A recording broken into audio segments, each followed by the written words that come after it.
अस्सलाम वालेकुम। आज हमारा जो टॉपिक है जिस पे हम बात करेंगे वो फ्रीडम एंड वोल्टेरा टाइप जो इक्वेशंस होती हैं उनके कॉन्सेप्ट्स के बारे में हम देखेंगे। जैसे कि हमने फर्स्ट दो जो वीडियोस थी उनमें ये देखा था कि हमारे पास इंटेग्रल इक्वेशन किसे कहते हैं, इंटेग्रल की काइंड्स क्या होती हैं। सिमिलरली हमने इंटेग्रल इक्वेशन की फर्दर काइंड्स को भी स्टडी किया था और मैंने ये लास्ट वीडियो में भी बताया था कि इंटेग्रल इक्वेशन उस इक्वेशन को कहते हैं जिसमें दो सफिशिएंट कंडीशंस जो हैं वो फुलफिल करता है। वो सफिशिएंट कंडीशंस क्या हैं? फर्स्ट ऑफ ऑल ये होता है कि उसमें इंटेग्रल साइन आना चाहिए। सेकंड वन ये होती है कि अननोन फंक्शन एग्जिस्ट करना चाहिए जो कि इंटेग्रल साइन के अंडर हो। उस इक्वेशन को हम लोग इंटेग्रल इक्वेशन कहते हैं। वो इक्वेशन हमारे पास डबल भी हो सकती है, ट्रिपल इंटेग्रल वाली भी हो सकती है। आज हम बात करेंगे स्ट्रक्चर की। फ्रीडम और जो वोल्टेरा इक्वेशन होती है उसका स्ट्रक्चर किस तरह का होता है। स्ट्रक्चर देखने के लिए हम इसके लिनियरिटी चेक करेंगे।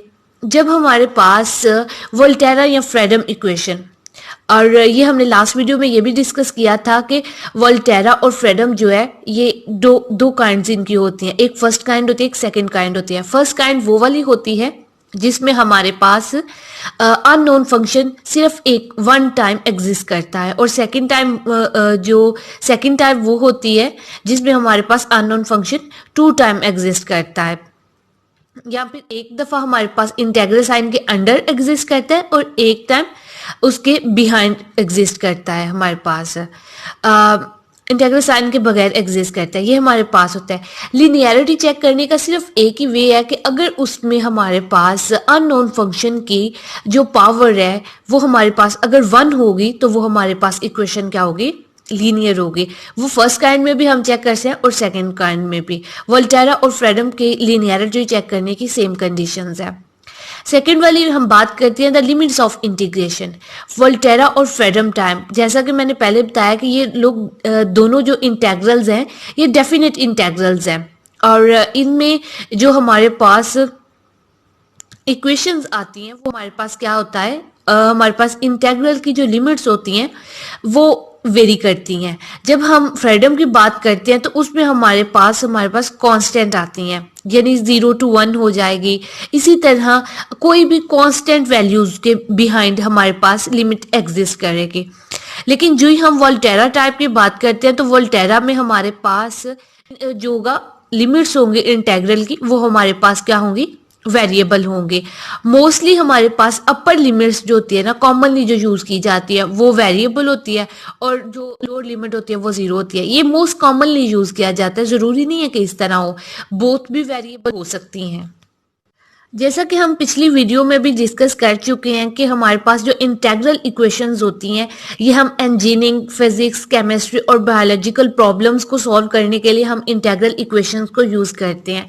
मैंने कुछ मॉडल्स के नाम भी बताए थे, मैस स्प्रिंग सिस्टम। इसी तरह के दूसरे जो हमारे पास मॉडल्स हैं उनमें हमारे डिफरेंशियल इक्वेशन से इंटेग्रल इक्वेशन में हम कन्वर्ट करते हैं इक्वेशंस को, और इस तरह से हम उस प्रॉब्लम को सॉल्व करते हैं। इंटेग्रल इक्वेशन और डिफरेंशियल इक्वेशन के थ्रू हम उसको सॉल्व करते हैं। जब भी फ्रीडम और इंटेग्रल इक्वेशन, वोल्टेरा टाइप के इंटेग्रल इक्वेशन को सॉल्व करते हैं तो इनमें हमारे पास जो ओरिजिन्स होते हैं वो डिफरेंट होते हैं। हर एक एप्लीकेशन के हिसाब से हम डिफरेंट ओरिजिन्स यूज करते हैं। इसी वजह से हम लोग जो हमारे पास फ्रीडम होते हैं उनको हम सिर्फ इनिशियल वैल्यू प्रॉब्लम्स में ही कन्वर्ट करते हैं। नेक्स्ट आने वाली वीडियोस में हम इसकी कन्वर्जन भी पढ़ेंगे कि हम किस तरह से फ्रीडम इक्वेशन को इनिशियल वैल्यू प्रॉब्लम में कन्वर्ट करते हैं, एंड देन इनिशियल वैल्यू से हम किस तरह फ्रीडम में कन्वर्ट करते हैं। इस पॉइंट पे मैं आपको बताना चाह रही हूँ कि हम हमेशा जब भी फ्रीडम इक्वेशन की कन्वर्जन करते हैं तो हमेशा इनिशियल वैल्यू प्रॉब्लम में करते हैं, और या इनिशियल वैल्यू प्रॉब्लम से फ्रीडम में कन्वर्ट करते हैं। इसी तरह हम लोग वोल्टेरा इक्वेशन जो है उसको हमेशा से बाउंड्री वैल्यू प्रॉब्लम में कन्वर्ट करते हैं, और बाउंड्री वैल्यू प्रॉब्लम्स को हमेशा से वोल्टेरा में कन्वर्ट करते हैं। इसकी बिहाइंड रीजन ये है क्योंकि इंटेग्रल जो इक्वेशन होता है वो डिफरेंट या डिस्टिंक्ट रीजन पे हम देखना पड़ता है। इस वजह से हम डिफरेंट अप्रोचेस यूज करते हैं इसको फाइंड करने के लिए। इसलिए हम हमेशा फ्रेडम इक्वेशन को जो होती है इंटीग्रल इक्वेशन होती है उसको हमेशा इनिशियल वैल्यू प्रॉब्लम में कन्वर्ट करते हैं और वोल्टेरा को हमेशा बाउंड्री वैल्यू प्रॉब्लम में कन्वर्ट करते हैं। जैसा कि हमने फर्स्ट कंडीशन जब हमने स्ट्रक्चर चेक किया है वोल्टेरा और फ्रेडम का, उसी वक्त हमने उसकी लिनियरिटी प्रॉपर्टी को भी डिस्कस किया है। अब हम लिनियरिटी को नॉन लिनियरिटी के साथ कंपेयर करके हम स्टडी करते हैं। जैसा कि मैं आपको पहले बता चुकी हूँ कि किसी भी इक्वेशन की फ्रेडम या वोल्टेरा इक्वेशन की लिनियरिटी हम उसके अननोन फंक्शन से चेक करते हैं। ये हमने ओडीज और पीडीज में भी इस तरह ही किया था कि हम अननोन फंक्शन को देख के हम लोग बताते हैं कि ये हमारे पास इक्वेशन जो है वो लीनियर है या नॉन लीनियर है।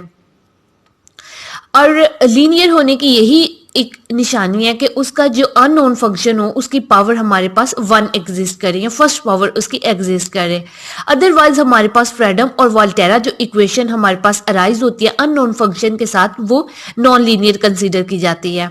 सिमिलरली ट्रिग्नोमेट्रिक जितने भी फंक्शन होते हैं, उसके अलावा लॉगरिथमिक जितने फंक्शंस होते हैं हमारे पास, वो सब हमारे पास नॉन लीनियरिटी के सेंस में आते हैं। जैसे कि आपको इक्वेशंस नजर आ रही हैं, इसमें फर्स्ट जो हमने एग्जांपल दी है u of X is equal to F of X plus lambda integral kernel और उसके बाद u की जो पावर है वो 2 है, मोर देन 1 पावर है, इस वजह से ये क्या है नॉन लीनियर है। सिमिलरली सेकंड एग्जांपल में हमारे पास e वाला फंक्शन अराइज हो गया जो कि जिसने इस पूरी जो इक्वेशन है इंटीग्रल को इसको नॉन लीनियर बनाया है और नीचे हमारे पास साइन अपीयर हुआ है। साइन ई वाली और लॉगरिथमिक जितनी भी ये हमारे पास फंक्शंस होते हैं ये हमारे पास नॉन लीनियर फंक्शंस होते हैं। इस वजह से हमारा जो इक्वेशन इंटीग्रल है वो नॉन लीनियर कंसीडर की जाएगी।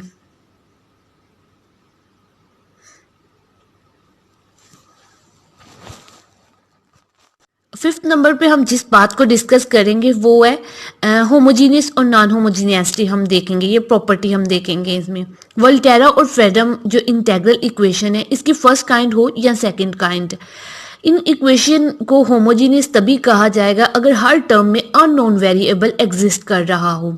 अगर अननोन वेरिएबल एग्जिस्ट नहीं करेगा तो वो इक्वेशन क्या होगी, नॉन होमोजीनियस होगी। जिस तरह हम ओडीज और पीडीज में होमोजीनियस और नॉन होमोजीनियस चेक करते हैं, सिमिलरली हम इन्हीं इंटीग्रल इक्वेशंस में भी होमोजीनियस और नॉन होमोजीनियस इसी तरह चेक करेंगे। अब हम बात करते हैं singular behaviour of an integral equation.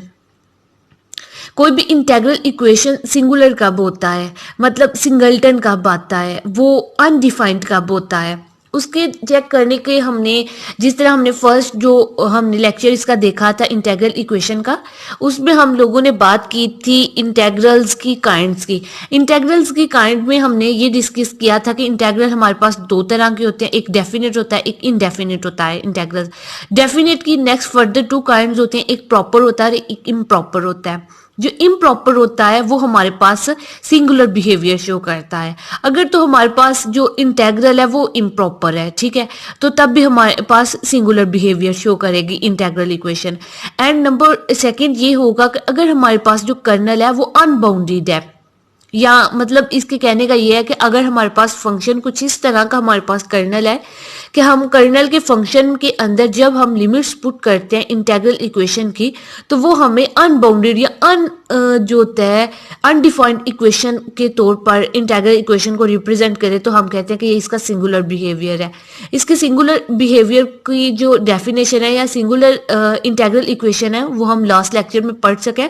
Hope so आप लोगों को इन जो 6 पॉइंट्स मैंने कॉन्सेप्ट इनके दिए हैं फ्रीडम और इंटीग्रल इक्वेशन के, होप सो आप सब ने इसको समझ आ गई होगी आप लोगों को। और अगर आपको इन 6 में से किसी भी में कोई प्रॉब्लम है तो आप लोग कमेंट्स बॉक्स में क्वेश्चन पूछ सकते हैं। Thank you.